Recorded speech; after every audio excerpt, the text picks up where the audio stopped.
আজি সংখ্যালঘু ল'ৰা এজনক যদি কোনোবা এটা কেছত পুলিচে ধৰি লৈ গ'ল, ৰাতি 2টা বজাত দৌৰিবলৈ দি পিছফালৰ পৰা গুলিয়াই মাৰি দিয়ে। মানে নে নামানে? এনকাউণ্টাৰ কৰে নে নকৰে? চৰকাৰে কাম কৰিব পাৰে জানো?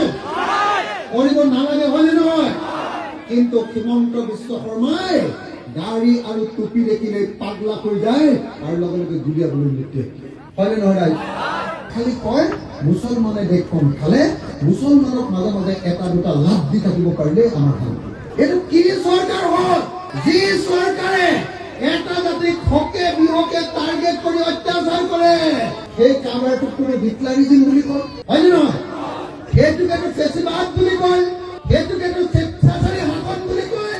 আৰু সদায় আমি পৃথিৱীত দেখিছো যে যদি কোনোবা শাসকে স্বেচ্ছাচাৰী শাসন চলায়, তেতিয়া ৰাইজে ধৰি বান্ধি সেই স্বেচ্ছাচাৰী শাসকক সদায় নদীলৈ দলিয়াই পেলাই দিয়ে, হয়নে নহয়?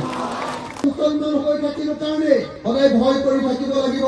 মুছলমান হৈ থাকিলো কাৰণে সদায় ভয়ে ভয়ে খালি কংগ্ৰেছকে ভোট মাৰি থাকিব লাগিব, কাৰোবাৰ ভোট বেংক হৈ থাকিব লাগিব। এনেকুৱা নহয় শ্ৰদ্ধাই। বিজেপিক যেনেকৈ ওফৰাম বুলি কৈছো, কংগ্ৰেছকো স্পষ্ট ৰূপত কৈ দিয়ক যে তোমালোকে যোৱা ৭৭ বছৰ শাসন কৰাৰ পাছতো মুছলমান মানুহক কিয় মাটিৰ পট্টা নিদিলা? যদি আমি পট্টা দি থৈ গ'লহেঁতেন, তেতিয়াহ'লে হিমন্ত বিশ্ব শৰ্মাই আপোনালোকৰ ঘৰবিলাক ভাঙিব নোৱাৰিলেহেঁতেন, হয়নে নহয়? মই আন্দোলনকাৰী চাওক, মই কাৰোবাক ভাল পাই কাৰোবাক তেল মৰা মানুহ। মই স্পষ্ট ৰূপত এটা কথা কৈছো, বিজেপি আমাৰ আটাইতকৈ ডাঙৰ শত্ৰু, কিন্তু কংগ্ৰেছেও কিন্তু বৰ খুদাই এই বিষয়ে আমাক যোৱা নাই, মাজে মাজে সিহঁতি আমাক দিগদাৰ কৰি আছে, হয়নে নহয়?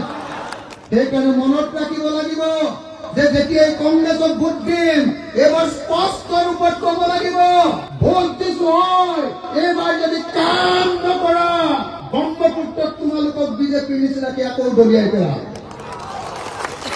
হয়নে নহয়? এইবাৰ যিখন চৰকাৰ হ'ব, এইখন চৰকাৰ অকল কংগ্ৰেছক কৰিবলৈ দিব নালাগে। যদি অকলে কৰিবলৈ হ'লে আকৌ আগৰ নিচিনা দালালি কৰিব লাগে, হয়নে নহয়? ৭০টা সমষ্টিত যদি আমি যিকো গোটেইবিলাকে তাৰ 20টা সমষ্টি যদি আমাৰ হাতত, ৰাইজৰ দলৰ হাতত থাকে, তেতিয়াহ'লে কংগ্ৰেছে লেটিপিটি কৰিব নোৱাৰে, বুজিছেনে নাই?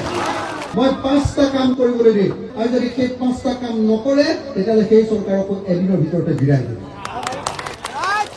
26ত চাচা আৰু মামা মই সদায় সপোনত দেখি থাকো যে দুইজনক ৰছীৰে চকীৰে সৈতে বান্ধিছো আৰু দুখীয়া মানুহবিলাকক লগত লৈ এনেকে দলিয়াই দিছো, সদায় দেখি থাকো। এইটো সপোন পূৰ হ'বনে নাই? পূৰ হ'বনে নাই?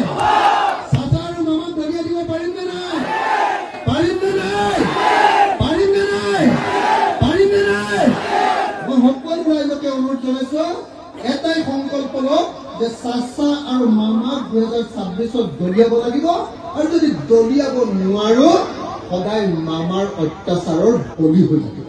আজি সংখ্যালঘু ল'ৰা এজনক যদি কোনোবা এটা কেছত পুলিচে ধৰি লৈ গ'ল, ৰাতি 2টা বজাত দৌৰিবলৈ দি পিছফালৰ পৰা গুলিয়াই মাৰি দিয়ে। মানে নে নামানে? এনকাউণ্টাৰ কৰে নে নকৰে? চৰকাৰে কাম কৰিব পাৰে জানো? কৰিব নালাগে, হয়নে নহয়?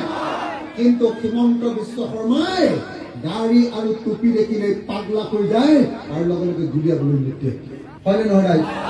হয়নে নহয়? হয়নে নহয়? গতিকে এই অকমানি বদলাব লাগিব। হিন্দু আৰু মুছলমান একেলগে থাকিব লাগিব। মুছলমানে হিন্দুৰ বিৰুদ্ধে কথা কোৱা বন্ধ কৰিব লাগিব, আৰু হিন্দুৱে মুছলমানৰ বিৰুদ্ধে কথা কোৱা এৰি দি একেলগে ক'ব লাগিব যে হিন্দু মুছলমান সকলোকে আমাক সমভাৱে জীয়াই থাকিবৰ কাৰণে অধিকাৰ দিয়া, অধিকাৰ দিয়া, অধিকাৰ দিয়া। হয়নে নহয়? হয়নে নহয়? অসমৰ 100জন মানুহৰ ভিতৰত 28 জন মানুহৰ মাটি নাই। হয় আনৰ মাটিত থাকে, নহলে মাটি ইমান কম আছে ঘৰটো বনাবলৈও জোৰা নাই, এনেকুৱা ধৰণৰ মুৰ্গীৰ গঁৰালৰ সমান ঘৰৰ নিচিনা এটা বনাই থৈছে। 100জন মানুহৰ ভিতৰত 28 জন মানুহৰ মাটিয়েই নাই। হিন্দুৰো নাই, মুছলমানৰো নাই, বুজিছেনে?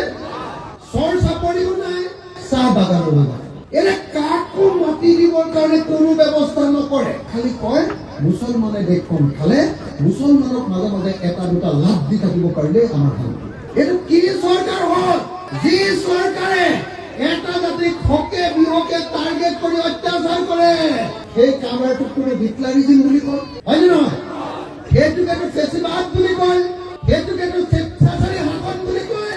আৰু সদায় আমি পৃথিৱীত দেখিছো যে যদি কোনোবা শাসকে স্বেচ্ছাচাৰী শাসন চলায়, তেতিয়া ৰাইজে ধৰি বান্ধি সেই স্বেচ্ছাচাৰী শাসকক সদায় নদীলৈ দলিয়াই পেলাই, হয়নে নহয়? গতিকে হিমন্ত বিশ্ব শৰ্মাই 25 বছৰ কেতিয়াবা কংগ্ৰেছত থাকে, কেতিয়াবা বিজেপিত থাকে, বহুত অত্যাচাৰ কৰিলে, তেওঁক আৰু সহ্য কৰিব নোৱাৰি। যেনে তেনে 26ত আমি তেওঁক ব্ৰহ্মপুত্ৰত দলিয়াই পেলাবই লাগিব, পেলাবই লাগিব আৰু পেলাবই লাগিব। এই সংকল্প মই প্ৰত্যেকজন মানুহৰ মনত লৈ যাব কাৰণে মই সকলোকে অনুৰোধ কৰিছো, আমাক এনেকুৱা চৰকাৰ লাগে যি চৰকাৰে আমাৰ জীৱন আৰু সম্পত্তিৰ নিৰাপত্তা প্ৰদান কৰিব, হয়নে? 2 নম্বৰ, আমাৰ মৌলিক সমস্যাবিলাক সমাধান কৰিব, মাটি দিব, বানপানীৰ পৰা ৰক্ষা কৰিব, দলং দিব, ৰাস্তা দিব, স্কুল দিব আৰু হস্পিটেল দিব। এইকেইটা বস্তু যদি কোনোবা চৰকাৰে দিব নোৱাৰে, তেতিয়াহ'লে সেই চৰকাৰৰ লগত আমি নাই, হয়নে নহয়?